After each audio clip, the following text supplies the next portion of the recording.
మీరెంత రాక్షసుని పెంచారో తెలుసా? వాడు రాక్షసుడు కాదమ్మా, వాడి గురించి నాకు బాగా తెలుసు. అందరూ ఉండి కూడా ఎవ్వరూ లేని అనాథలా పెరిగాడమ్మా. వాడికి వాళ్ళ అమ్మ కావాలనే పంతం తప్ప ఎవ్వరినీ బాధ పెట్టే ఉద్దేశం లేదమ్మా.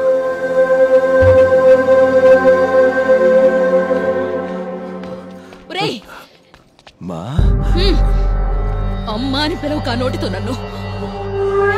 చెల్లెల్ని డబ్బు కోసం తాకట్టు పెట్టినప్పుడే చచ్చిపోయాడ్రా నా కొడుకు.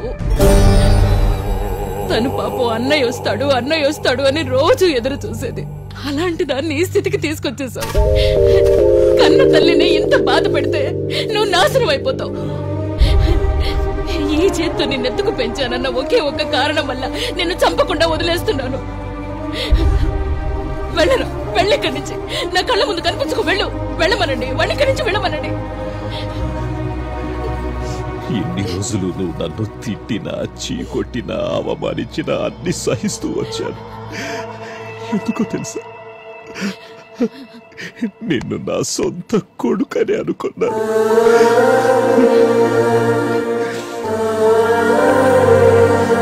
కానీ నువ్వు నా కూతుర్ని ఒక ఆడపిల్లని కూడా చూడకుండా ఈ స్థితికి తీసుకొచ్చావు.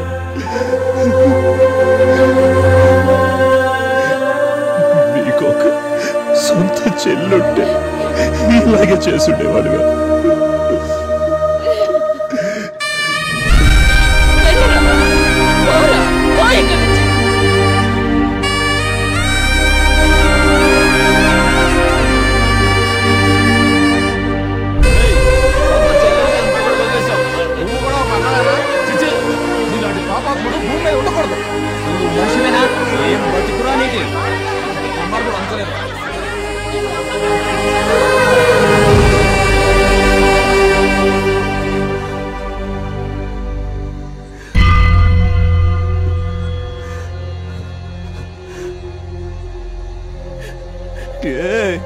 ఏ స్వామి, ఇప్పుడు ఏడవాలా? నేను ఏడవడం నువ్వు చూడాలా? నేను ఏడవను. ఇంకా ఎన్ని కష్టాలు ఇస్తావో ఇవ్వు, ఎదురించి నిలబెడతాను. ఏడవను. ఎందుకో తెలుసా, వాళ్ళందరూ నాకు బంధాల విలువ తెలియదని, హృదయమే లేదని చెప్పేశారు. నువ్వే కదా నన్ను చిన్నప్పటి నుంచి చూసింది. నువ్వే చెప్పవయ్యా, నాకు బంధాల విలువ ఏంటో తెలీదా? నాకు హృదయమే లేదా? చిన్నప్పటి నుంచి నాకు మా అమ్మ కావాలి, ఆమెను బాగా చూసుకోవాలి, దానికి డబ్బులు బాగా సంపాదించాలి అని మాత్రమే అనుకున్నాను. అందుకే ఈ ప్రపంచంలో మిగతా అన్ని చిన్నవే అనిపించాయి. ఇలా తయారయ్యాను. కానీ హాస్పిటల్లో మా అమ్మ ఏమందో తెలుసా? కనీ పెంచిన ఒకే ఒక్క కారణం వల్ల తన చేతులతో చంపలేదంది. అయినా తనకేం తెలుసు, తను ఆ మాట అన్నప్పుడే నేను చచ్చిపోయాను. నేను నాకు ఎవ్వరు వద్దనుకున్నప్పుడు అందరికీ నా భయం వల్లనో కోపం వల్లనో ఏదో ఒక రూపంలో వాళ్ళ హృదయంలో కొంచెమైనా చోటు ఉండేది. కానీ ఈ రోజు నాకు అందరూ కావాలనుకుంటున్నాను. నాకు మాత్రం ఎక్కడ చోటు లేదు. ఏ ఫిట్టింగ్ పెట్టావయ్యా స్వామి? భలేవాడు అయ్యా నువ్వు. ఏవయ్యా, నాలో ఉన్న బాధ చూడవయ్యా, నీకే అర్థమవుతుంది. అదే నేను పాత శివయ్య ఉంటే అందరినీ నిలబెట్టి ఎవరిని తిడుతున్నారు తెలుసా? మీకు ఇదంతా చేసింది నేనే అని చంప పాగలగొట్టి బుద్ధి చెప్పు ఉండేవాడిని. ఇప్పుడు నేను కొత్త శివుణ్ణి కదా, ఏం చేయమంటావు? అందుకే నీ దగ్గరకు వచ్చి అన్ని చెప్పుకుంటున్నాను. ఇదిగో స్వామి, నేనేం చెప్పకపోయినా అంతా నీకు తెలుసని నాకు తెలుసు. అంతా తెలుసు కూడా నువ్వు మౌనంగా ఉన్నావు చూడు, అందుకు నా కోపం. ఏంటి నా మీద వీడు కోపం చూపిస్తున్నాడు అనుకుంటున్నావా? ఈ పూటకి, ఈ నిమిషానికి కోపం చూపించాలన్నా, ప్రేమ చూపించాలన్నా నాకు నువ్వు తప్ప ఇంకెవరున్నారు? వాళ్ళందరిలాగా నువ్వు కూడా నా మీద కోపం చూపించగయ్యా. నీకు చేతులెత్తి దండం పెడతా. నా లైఫ్ లో ఇంకెవరిని ఇబ్బంది పెట్టను. నీ మీద ఒట్టు. రేపే అందరి నుంచి దూరంగా వెళ్ళిపోతాను. ఎక్కడికైనా వెళ్ళి ఏదైనా చేసుకుంటాను అనుకుంటున్నావా? లేదు. నాకు జన్మనిచ్చింది అమ్మే అయినా నాకు జీవితాన్నిచ్చింది నువ్వు. దాని మీద అన్ని హక్కులు నీవే. ఈ ప్రాణం లాక్కోవాలన్నా అది నువ్వే లాక్కోవాలి. కానీ నాకు ఒక మాట ఇవ్వు, నేను ఎక్కడికెళ్ళినా నువ్వు నాతోనే ఉండాలి. ఉంటావు, నాకు తెలుసు. ఈ భూమి మీద ఆ శ్రీరాముడికి నీకంటే గొప్ప భక్తుడు ఎవరైనా దొరుకుతాడా? అలాగే నీకు నాకంటే గొప్ప భక్తుడు దొరకడు. అవును కదా? అవును. సర్లే, నువ్వు పడుకో. నాకు ఏడవాలనిపిస్తుంది. పొద్దుందాకా ఏడవాలి. అక్కడే సైడ్ లో కూర్చొని ఏడుస్తా. నీ భక్తులు నీ ముందు కన్నీళ్లు కారిస్తే నువ్వు ఎంత బాధపడతావో నాకు తెలుసు. చెప్పానుగా, ఏడవను. నీ ముందు నేను ఏడవను. ఉంటాను.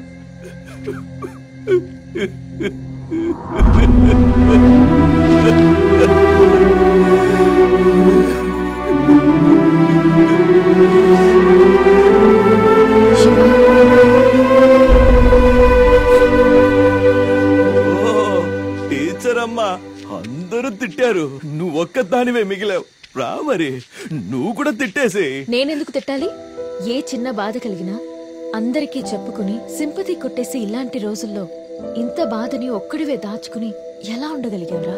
చూడు, నీ బాధని దూరం చేస్తానని నేను చెప్పను, కానీ ఇక ముందు నీ బాధని పంచుకోవడానికి నేనున్నాను. అర్థమైందా? పీసులు నువ్వు తిని రైస్ నాకిస్తే చాలు. అర్థమైందా?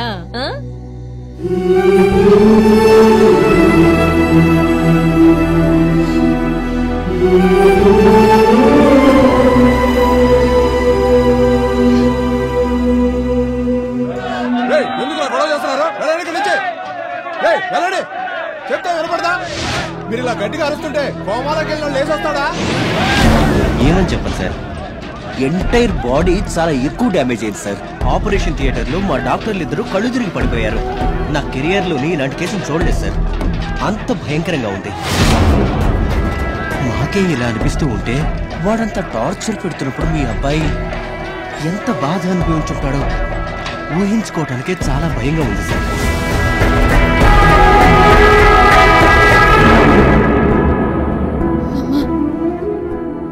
అన్నయ్య మీరనుకున్నట్టు కాదు, చాలా మారిపోయాడు.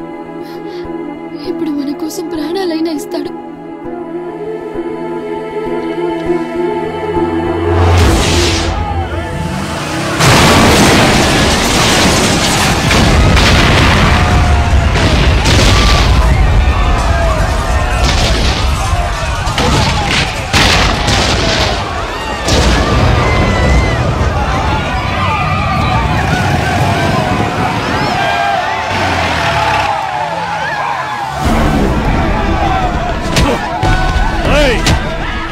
జనమంతా పెంచారుగా. శివ, వాణ్ణి పిలవండి.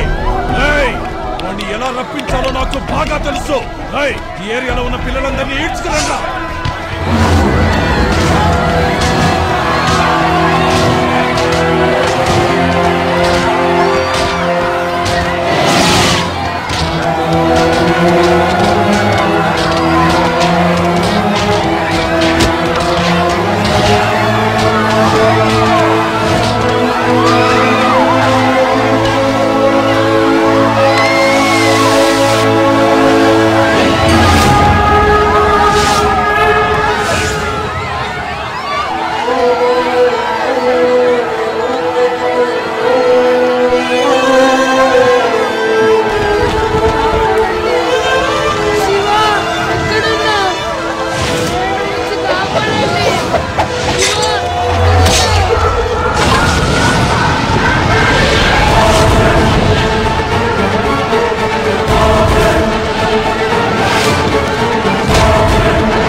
చంపినంత మాత్రాన మూలను కూర్చుంటాను అనుకున్నావా? రాక్షసుడిలా వచ్చి నించున్నాను చూడు. చావు ఎవడికి ఎప్పుడు ఎలా వస్తుందో అన్నది ఎవరికి తెలీదంటే ఏదో అనుకున్నాను. నా ముందు నుంచున్న నువ్వు నీ బలుపు చూస్తుంటే అది నిజమేననిపిస్తుంది. రేయ్ జేబే, పురాణంలో చాముండి మహిషాసురుణ్ణి, కృష్ణుడు కంసుణ్ణి, ఉగ్ర నరసింహుడు హిరణ్యకశిపుణ్ణి ఎంత భయంకరంగా చంపారు అని అందరూ వినుంటారు. అక్కడున్న ఒక్క పాపకి ఏదైనా జరిగిందో నేను నిన్ను చంపడం ఆ లిస్ట్ లో ఉంటుంది. ఇదిరా ఛాలెంజ్ అంటే. రారా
ఎప్పుడు చూసినా నా జనం నా ఏరియా అనేవాడివి కదా, వాళ్ళకి ఏ గతి పట్టిందో చూడు.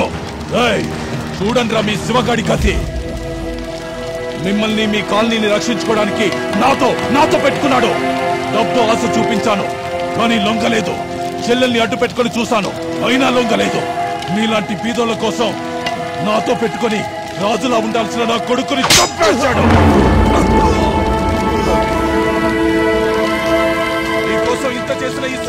నిలబడడానికి ఎవడైనా ముందుకు వస్తాడా?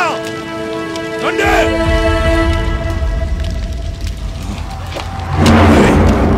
చూసావా, ఒక్కడైనా నీకోసం వచ్చాడా?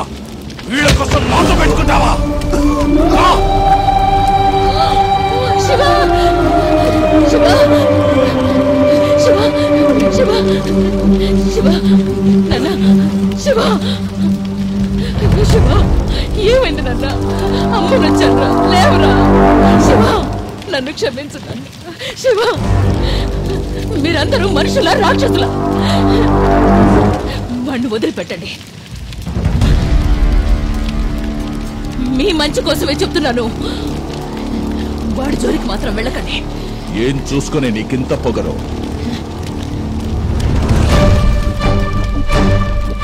నా కొడుకురా, వాణ్ణి చూసుకునే నాకెంత ధైర్యం. కుక్క నక్క లాంటోడిని ఒక్కడిని కన్నా నీకే అంత బలుపుంటే సింహం లాంటి కొడుకుని కన్నా నాకు పొగరుండదా? చిన్నప్పటి నుంచి నేను ఒక్క రోజు కూడా తల్లిలాగా వాడిని లాలించలేదు. జన్మనిచ్చాను అన్న ఒకే ఒక్క కారణం వల్ల ఇప్పటికే నా కోసం ఎదురు చూస్తున్నాడు నా కొడుకు. వాడు లేచాడు, మీలో ఏ ఒక్కడూ మిగలడు. అది నాకు తెలుసు. వాణ్ణి లేపవే. శివ శివ లేవరా. వాణ్ణి ఎలా లేపాలో కూడా నాకు బాగా తెలుసు.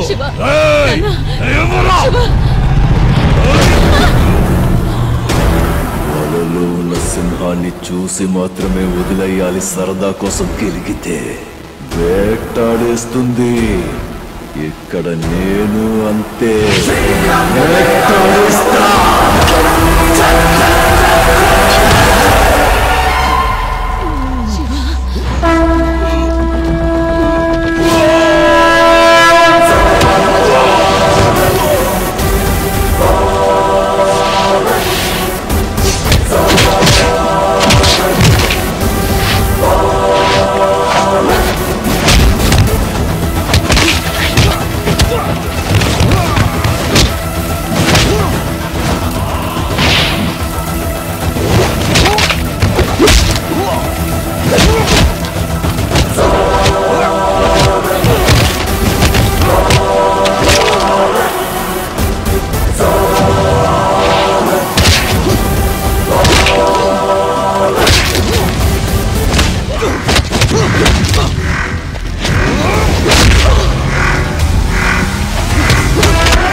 కోసం వచ్చావా అమ్మా? నేను చాలా తప్పులు చేసి ఉండొచ్చు, కానీ నా ప్రేమలో తప్పు లేదు. నన్ను ఎప్పటికీ వదిలిపెట్టాలో కదా? లేదు.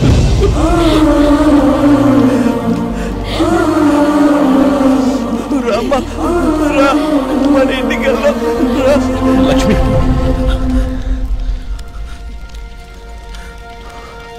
నువ్వు వాడితోనే వెళ్ళు. నీకోసం ఎంతో ఎదురు చూశాడు, కానీ ఒక్క మాట నెరవేరుస్తావా లక్ష్మి? నేను చచ్చిపోతే నా కొడుకు స్థానంలో వాడి చేతే తల కొరివి పెట్టించు.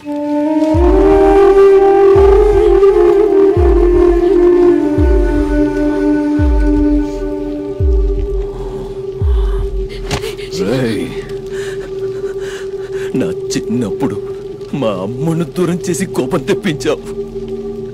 ఇప్పుడు దూరం చేసి మాట్లాడి మళ్ళీ కోపం తెప్పించగయ్యా. నేను తట్టుకోలేను.